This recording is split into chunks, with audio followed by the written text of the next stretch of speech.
Check republic European దేశాల్లో one of the part, European యూనియన్లో భాగస్వామి ఇప్పుడు రష్యా మీద నిషేధం విధిస్తుందంట.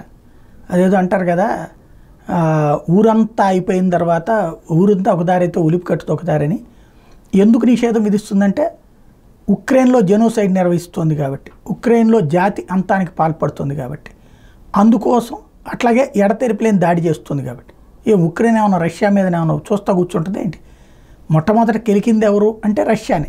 ఎందుకని? రష్యాని కెలికింది కాబట్టి. దానికి కారణం ఏంటి? యూరోపియన్ నాటో దేశాలు వచ్చి రష్యా సరిహద్దులో ఉంటాయి.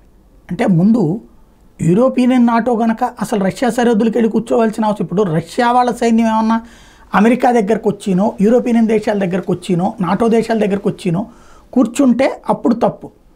కానీ వాళ్ళేం కవ్వించకుండా వాళ్ళ పక్కన ఉన్నటువంటి దేశాలను తీసుకొచ్చి కావాలని నాటోలో చేర్చుకుని, అది కూడా రష్యా నుంచి విడిపోయిన దేశాలు తమ దేశాల్లో కలిపేసేసుకుని ఆ రష్యాని బెదిరించాలనుకున్నప్పుడు ఏం చేయాలి? రష్యా చూస్తా కూర్చోవాలా? వదిలేసిపోవాలా? అటాకింగ్ సిస్టంలోకి వెళ్ళగానే ఇట్లాంటి నిషేధాలు, ఆంక్షలు అంటూ ఇప్పటికీ బోలెడని ఆంక్షలు పెట్టారు. కొత్తగా ఏం చేయగలుగుతారు రష్యాని?